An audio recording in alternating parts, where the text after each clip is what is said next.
Hello there. My name is Liam, and today we're going to be discussing political philosophy. We're going to be looking at what it is, what the important questions are, what can we learn from political philosophy, and how it's changed throughout time. So, we need to answer the first question about what political philosophy is. To answer this very important question, I had to dig deep, I had to look far and wide, and I eventually came to the amazing website known as Wikipedia. Wikipedia gives it like this. Political philosophy. It is the political study of government. It addresses questions about nature, scope, the legitimacy of public agents, institutions, and the relationships between them. Its topics include politics, justice, liberty, property, rights, law, and authority. It answers what they are, if they're needed, what makes a government legitimate, what rights and freedoms it should protect, what form it should take, what the law is, and what duties citizens owe a legitimate government, if any, and if a legitimate government can ever be overthrown legitimately. Legitimate. So, what can we learn from political philosophy? And how does it affect our everyday lives? So it affects our everyday lives because it controls the laws that govern us. It controls what we can say, what we can do, what we can't do. It gives out punishments or prizes based on how you act in society.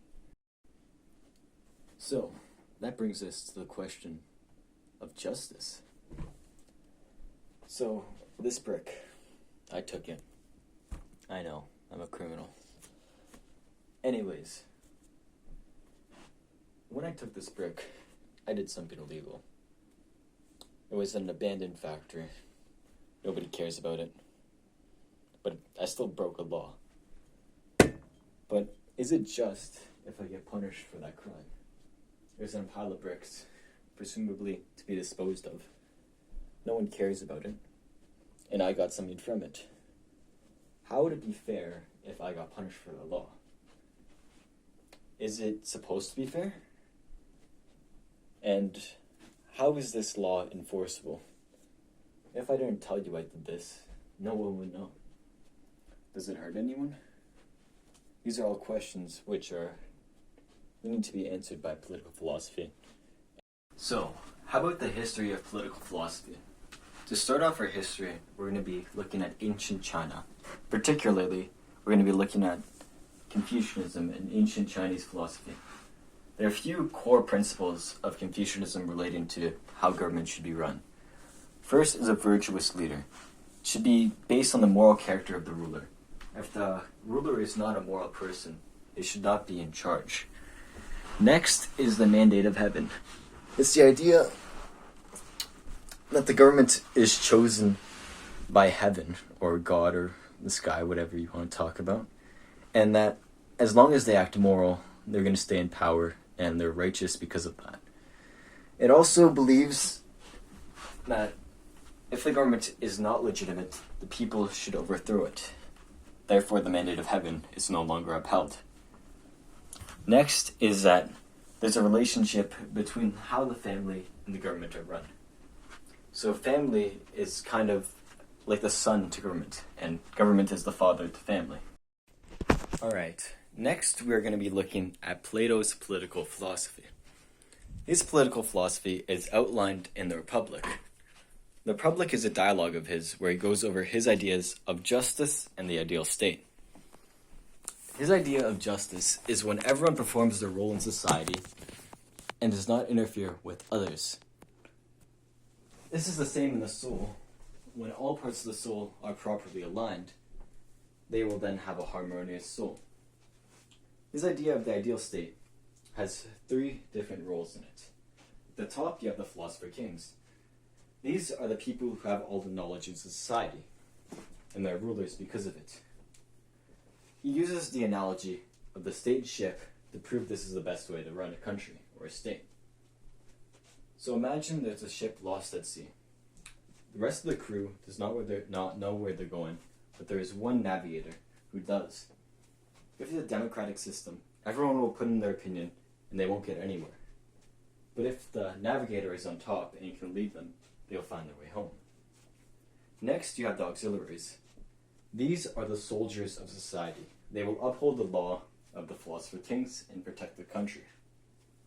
Lastly, you have the producers. These are the economic backbone of society and include farmers, artisans, and merchants. Without them, society won't be able to function. This will then bring over to the communal living situation. Nobody but the producers will have private property. Everyone else will share everything, including food, homes, and even families. That's about it. Oh, my balls. Next, we'll be looking over the political philosophy of Machiavelli. Machiavelli believes that the only way for government to run properly is through fear. If a government is not feared, people will not obey the laws or therefore the government. It is better for a government to be feared than it is to be loved. He believes that political power and authority are the same as political legitimacy, and the only thing a ruler needs to be legitimate is power. It doesn't matter if you're merit or popular, that is irrelevant. The only thing that matters is if you have the power to be in charge. It is his belief that people will only obey the laws if they are scared of punishment and the law. Many think that this is not actually his beliefs. This is because he wrote this after he was exiled from Florence, and it was not published until after his death. But some people also believe it's a more realistic view of the world, in that it was true for many of the governments at the time, and even today, that fear is the only thing that keeps them in power.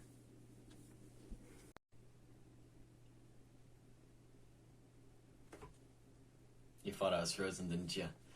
Haha. We're looking at current day Western political philosophy. So one of the bases of current day Western political philosophy, that's a mouthful, is individual rights and freedoms. It's freedom of speech. It's freedom of religion and expression. We can do whatever you want.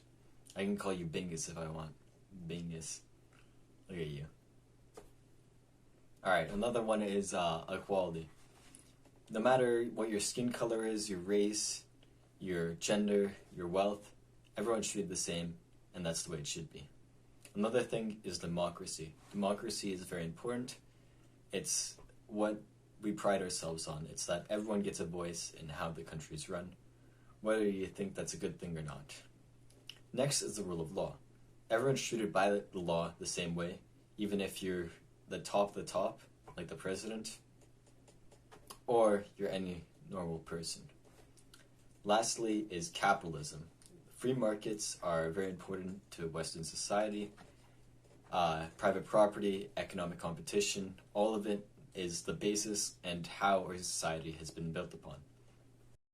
Some additions to the base Western philosophy are things like social democracy, where universal healthcare, it's more socialistic view of society, that everyone should help support one another. There's also identity politics, people such as LGBTQ, critical race theory, all those things are more recent additions to Western political philosophy, and environmentalism, the view that environment and taking care of our world is one of the more important things that we should do. Yeah, that's about it. Thanks for watching. Don't forget to take a shower or something.